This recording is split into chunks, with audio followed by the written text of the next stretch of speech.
El 2021 comienza como un año de muchas expectativas. Tenemos grandes expectativas de que volvamos a la normalidad. Sin embargo, hemos empezado un año con unas noticias que no son muy alentadoras, que nos invitan como a permanecer en lo que veníamos teniendo en el 2020. Pero eso también nos dice que debemos seguir pensando en nuevas formas de socializar con los demás, de compartir nuestro conocimiento, de llevar el mensaje que queremos compartir a otros a partir de nuestro conocimiento, de los hobbies que tenemos, de las cosas que aprendemos. Y eso es de lo que me voy a encargar en este año, y es tratar de entregar un video a la semana acerca de un tema que me parece importante a mí y que me parece importante también compartir con el resto de los que me siguen en este canal. De antemano les agradezco su, su apoyo, el estar aquí, el estar escuchando, el estar viendo mis videos, y espero que lo que les socialice en este canal pues pueda ser de su interés y que les dé una guía para ahondar en temas que me gustan a mí, pero que también les pueden llegar a interesar a ustedes. Así que bienvenidos y que tengan un venturoso 2021.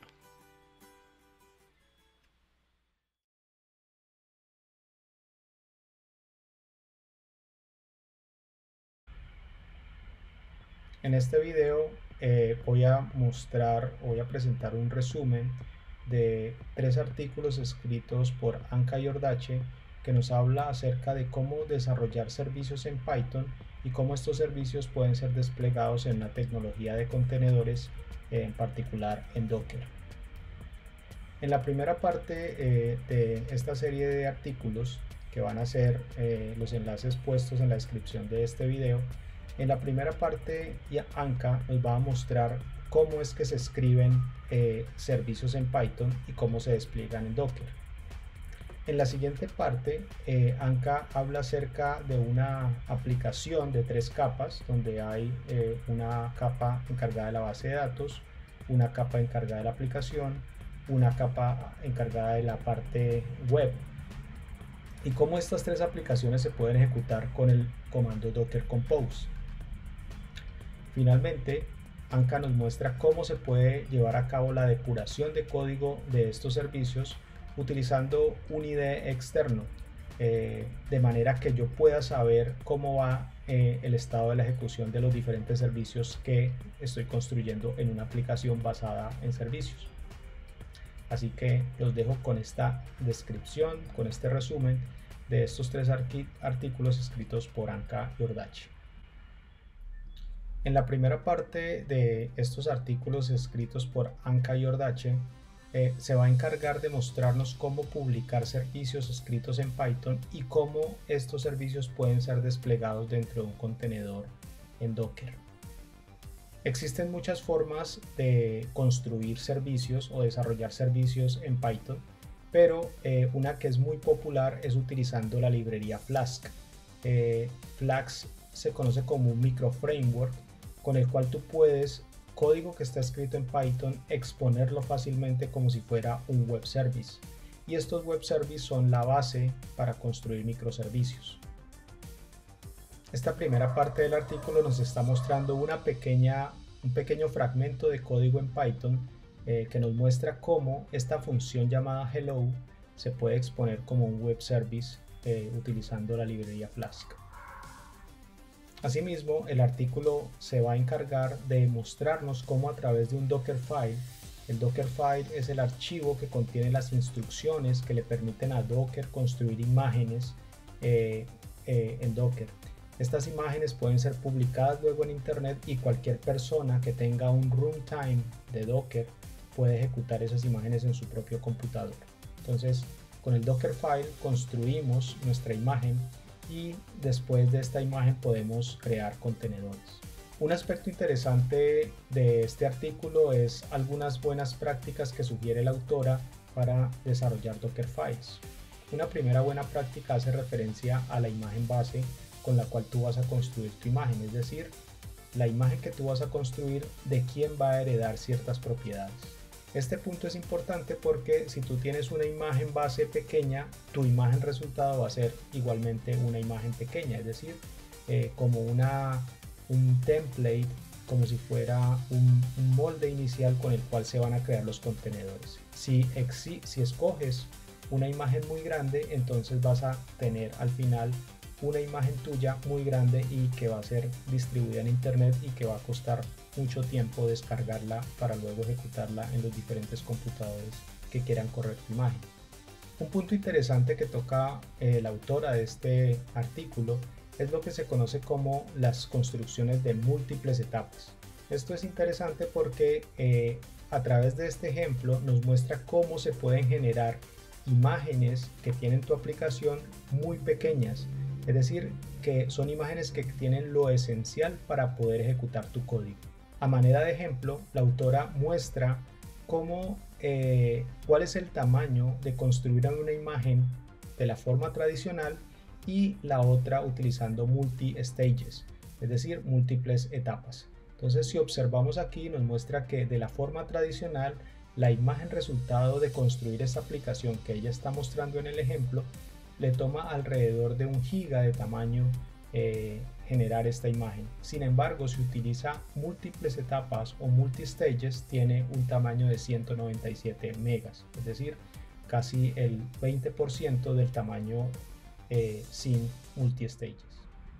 En esta segunda parte, Anka nos va a hablar acerca de Docker Compose, y esta herramienta nos va a permitir lanzar la ejecución de varios contenedores con un solo comando.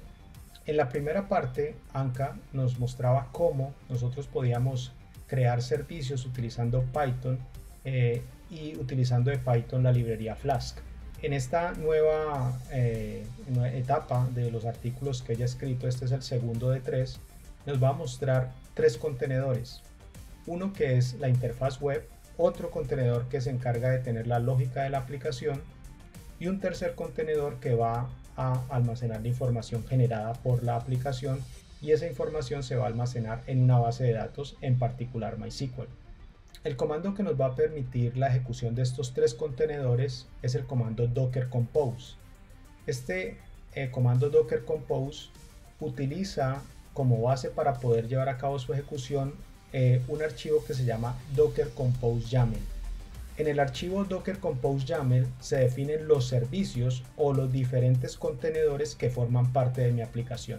Como vimos en la gráfica anterior, existía un módulo web, un módulo de aplicación y un módulo de base de datos que está definido en esta gráfica. Esta gráfica nos ilustra cómo el Docker Compose lleva a cabo la ejecución de lo que está definido en el archivo Docker Compose YAML. Hay una definición de una imagen MySQL, esa imagen se descarga de internet, pero lo que son las imágenes app y web no se descargan de internet, sino que por el contrario se construyen a partir de definición de estas aplicaciones que se encuentran en el código que la autora provee. El comando Docker Compose App permite la ejecución de esos 3 contenedores. El Docker Compose PS permite ver si efectivamente esos 3 contenedores están arriba, y el Docker Compose Down nos va a permitir apagar o detener la ejecución de nuestra aplicación. La autora Anka nos muestra cómo se deben escribir archivos Compose para ejecutar nuestras aplicaciones. Una primera aproximación es separar las redes que van a comunicar nuestros diferentes contenedores. Inicialmente, los contenedores todos trabajan sobre una misma red, es decir, que todos se pueden comunicar entre todos. Lo que sugiere la autora es que los contenedores que necesitan comunicarse directamente tengan su propia red y haya una separación entre contenedores que no necesitan comunicarse directamente. En este caso, web y app necesitan comunicarse, entonces se define una red llamada Front-End Network. App y DB necesitan comunicarse, entonces se define una red Backend Network. Como se puede observar, web y DB en principio no se van a poder comunicar porque no existe una red que los enlace a ellos, y esa es una buena práctica a la hora de lanzar la ejecución de varios contenedores utilizando el comando docker compose. La autora también nos habla acerca de cómo definir volúmenes utilizando el docker compose. Recordemos que los volúmenes son aquellos espacios de almacenamiento que persisten más allá de la ejecución de contenedores. Existe mucha preocupación entre aquellos usuarios de los contenedores porque sienten que cada vez que lanzan un contenedor la información asociada al contenedor se pierde. En ese caso, lo que se sugiere es definir volúmenes que son externos al contenedor y almacenar la información que genera el contenedor en estos volúmenes de modo que cuando el contenedor desaparezca o sea detenido en su ejecución, la información quede persistente en ese volumen. Finalmente, la autora nos habla acerca de los secretos o secrets. Estos son algunos elementos que provee el Docker Compose y también la tecnología de Docker en general, y es donde se almacenan los passwords, es decir, las llaves o las claves con las cuales se puede acceder a información que es privilegiada. En este caso particular, se definen los secrets o los passwords para poder acceder a la base de datos MySQL que va a tener la información generada por la aplicación. Esa información generada por la aplicación es almacenada de manera externa en un volumen. En el tercer y último artículo escrito por Anka, nos va a hablar acerca de el desarrollo en sí mismo de software utilizando Python y algunas de las características que tiene la librería Flask. Anka sugiere entonces que el ciclo de desarrollo de software utilizando este esquema de Python y la librería Flask, además de tener involucrada la tecnología de contenedores, es lo que sugiere la gráfica que estamos viendo frente a nuestras pantallas. Ella sugiere entonces que lo que se hace es construir imágenes de Docker. Esas imágenes de Docker van a tener dentro el código fuente que desarrolla quien construye la aplicación. Lo que se hace entonces es procesar o ejecutar el contenedor, hacer una depuración del código y actualizar el código fuente en caso de identificar problemas. Sin embargo, utilizando algunas de las características de Docker Compose, así como de la librería Flask, lo que se va a evitar es tener que estar generando continuamente nuevas imágenes que van a estar siendo utilizadas dentro de la aplicación. En particular para Flask, lo que se hace entonces es habilitar la opción en el código de depuración, es decir, que este código va a estar en depuración, no en prueba o en producción, y cada vez que Flask detecta una modificación en el código, él relanza la ejecución del contenedor para obtener los nuevos cambios que el usuario haga sobre este código. En cuanto a la depuración del código, lo que nos sugiere la autora es que se permite ahora involucrar algunos puntos de control dentro del código, de manera que utilizando depuradores externos yo pueda visualizar internamente cómo va sucediendo la ejecución de mi servicio. Es decir, yo puedo utilizar un IDE, un Integrated Development Environment, en el cual yo pueda visualizar gráficamente cuál es el estado de las variables, el estado de ejecución de mi servicio, y poder determinar qué está sucediendo al interior y hacer las correcciones que correspondan. Este fue entonces la explicación de uno de los artículos más visualizados por la comunidad de Docker en el 2020, y realmente está constituido por 3 artículos en los cuales se habla acerca del desarrollo de software utilizando Python, y a su vez este desarrollo de software en Python orientado hacia los servicios utilizando la librería Flask, que se despliega posteriormente en un contenedor. Entonces, digamos que esto nos da una primera aproximación a cómo podemos construir microservicios utilizando contenedores con la tecnología de Docker. Espero que este video les haya resultado de interés, y pues ya que es algo superficial, los invito a que profundicen en lo que es el artículo como tal. Los enlaces a las diferentes etapas del artículo las van a encontrar en la descripción de este video.